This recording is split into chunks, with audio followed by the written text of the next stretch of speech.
What's good to my champs all around the world? You already know. It's your boy Champ. I'm just this not even no build, yo. This really just me sharing a dream I had. Or a dream or epiphany or whatever, right? And I was thinking to myself, like, yo, when we discuss human beings and animals, right? We've been taught, like, to make a clear distinguishment between the two, like, you know what I'm saying? And most times, we're taught to look at animals as being non-intelligent, reactive,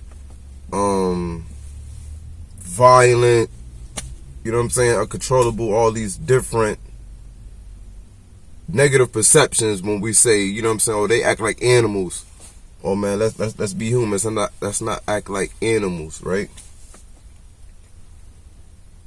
What's interesting about that is, like, the whole human being construct, to me, is starting to rain a different water on me. I'm starting to feel like the human being construct is parallel with the God construct. Like, it's an idea.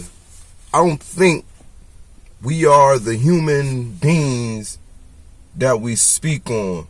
You know what I'm saying? I think we're relatively still, or at least in the conditions, all right, let me put it like that, all right, in the current conditions that we living in, we're in an animal-like state. And I don't mean that in a bad way, because you got some of the smartest, most intelligent animals on the planet that we look to for reference on for survival. Certain animals we watched to see what they ate, so we knew what was safe to eat. Certain animals we would see where they would swim to see where we would catch fish. Shit, if I'm not mistaken, a form of martial arts came from a person witnessing how animals fought. And a lot of his techniques and defense mechanisms was from watching how animals fight. So it's like, who imitates? You know what I'm saying? Does art imitate life, or does life imitate art in that way? Like, I wonder if animals imitate who they call humans. Or do they see us just like how we are, as animals as well? And maybe we have this intellectual, limitless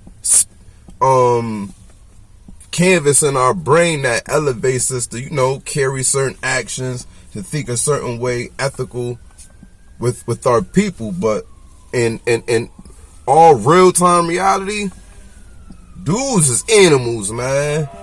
People react like animals. We preach. I can speak for myself. I know I preach peace. I practice my hardest.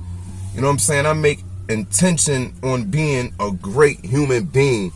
I wake up with that intention, that goal, that mind state. You know what I'm saying? Like, be the best who I can be. Loving, caring, embracing. But there's also another side to me that I embrace too, just as much as that idealistic paradigm I want to reach. And there's a natural reaction side to me. There's a natural, you know what I'm saying, uncontrolled side to me that I embrace and love too. It sharpens that humane standard I want to reach. And if I don't have a foundation or ground to know what to work from, I don't know where I'm working towards. You understand? So I think it's okay to embrace that side if it's making you a better person.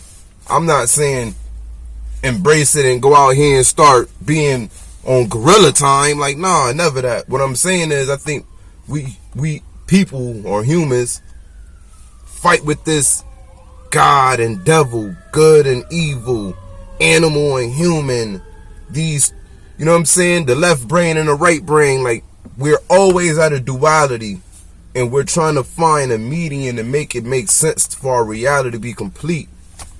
And I understand that, man. So from my interpretation, the new reign that came over me was the fact that embrace your animalistic side. Even if you research the brain, the first stem in your brain, that's like what they call the reptilian joint, or I'm saying, or like your first initial stem in your brain, that's your animal side. Then if you look up in chakras, your lowest chakra is your reactionary. You know what I'm saying? Like, that's all animals. So it's like, we are animals. We are animals, man. It's just a matter of, I guess, how far are you willing to elevate yourself as a creature? If that makes sense. You know what I mean? Nonetheless, we all are pieces of magic. When you think about it, man. When you think of the earth and the creatures on the earth, they're of the earth, bruh. Like, when our indigenous ancestors was hunting and making clothes, they was using animal skins. You know what I'm saying? Like, living off of the earth. And when beings would perish, we used to bury them underneath the house or back into the earth, in which that same soil brings forth fruit and life. Then when that fruit is eaten, it's in another person. It's just, life is amazing, man. It's like a whole grid of limitless possibilities that if you tap into. Damn. Phone fell. Nonetheless, man, embrace your animalistic side. Raise your humanity as the collective. You know what I'm saying? But it's a journey. It's going to be a journey. And just put your best foot forward. You know what I'm saying? And always, as we always do, stay positive, stay motivated, stay real. One.